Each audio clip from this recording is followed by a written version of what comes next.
And that's a very memorable basically one wave win from John Florence. That 8.93 is going to go down as a wave to remember in this event. He's well versed in chunky rights like this. You know, again, you look at the waves that Crosby surfs day in, day out, lower trestles. It's got that feel out there right now.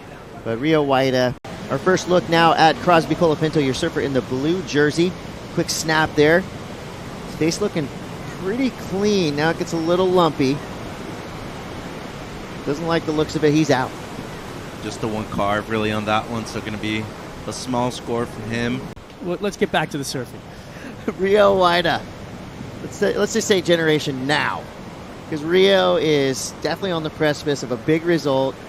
You know, again, just looking at his face after all the heats that he did so well in Tahiti, built a lot of momentum there, brings his act to a right-hand zipper, and it looks like he's flourishing out there. Ooh. Big, nice tail-high throw into the flats. Rio Waida is officially on the board. He did it, the 8.93 again.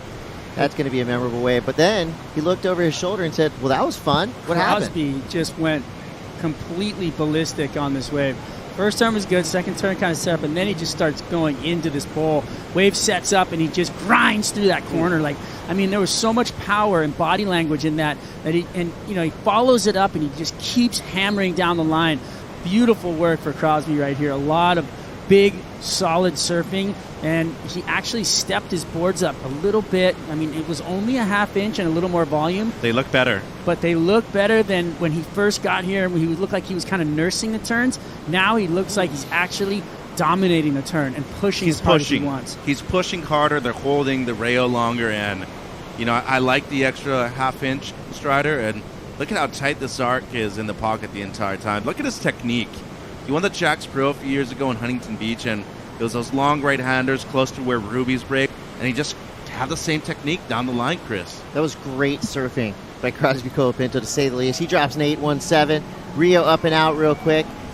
Crosby, so strong. Where are the next group of Aussies that are going to come and dominate the championship tour? Well, it was the San Clemente Cyclone.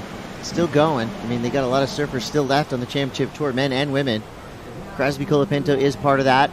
I'd say the difference between the San Clemente Cyclone, flaring up in the past few years, and the Brazilian Storm, kind of the traditional Brazilian Storm, is that the Brazilian Storm, I wouldn't say they were all kind of like homies going out and hanging out together all the time. They were pretty competitive with each other. Jeez. As Rio Waida, trying to demand some attention there, but he goes down.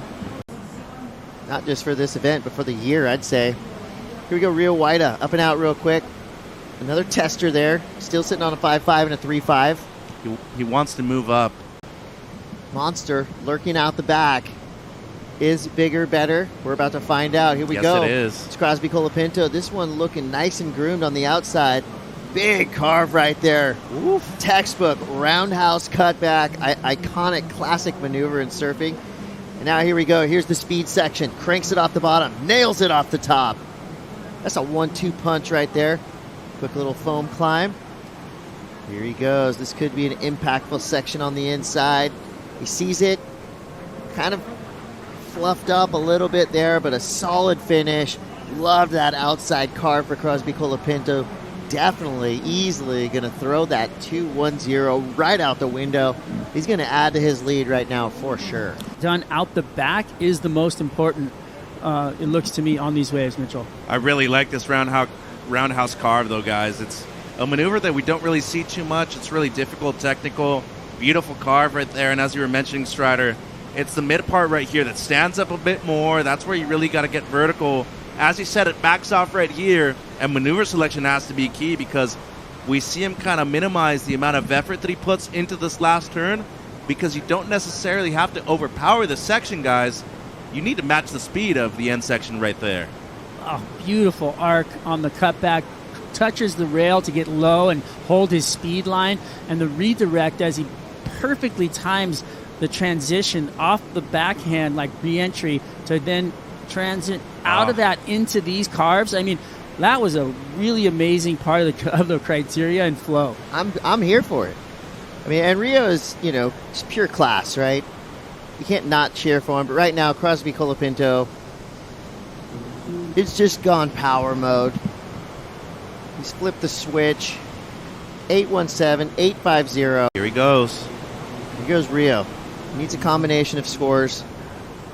Mega floater. He's just got to hope that this wave does something special on the inside. Does it double up? Ooh, Strider, what'd you say about now the you can what'd you say say about it. the refrigerator? A bit in terms of the humidity. Could be last looks here for Crosby Colapinto. He's got a nice runner and a beautiful forehand hack right there. Crosby now building speed. Gets the ramp. Does not get the landing. I think that's going to be all she wrote. And Crosby, guys over at Lost, got to be happy. Well, in the battle of the surfboards, you got mayhem right now flaring up, but Rio Waida is riding a Sharp Eye 510 H2. Sharp Eye always in that Shaper Rankings conversation as well. See that one shake up a little bit as we head towards potentially finals day. When you get both into the quarters for the men and the quarters for the women right at the same timeline, that makes for such a fun day of surfing. Here goes Rio. I mean, he's always fun to watch surf regardless. You can see some frustration right there. But let's see a big air. Let's close this one out. Thank you. Over the handlebars, but you know what? Rio Waida, he's got 1 million fans around the world, and they got to be proud of what this young Indonesian did. It's going to be the end of his role here at the Surf City El Salvador Pro. Ooh, John and Crosby in the quarters, guys. Like Wow. that matchup. That's a good one. That is a good one. Good Well, we got times more in to El come. A Salvador. couple more heats on the day. Coming up next, Ethan Ewing, Matthew McGillivray. Don't go anywhere. It's the Surf City El Salvador Pro.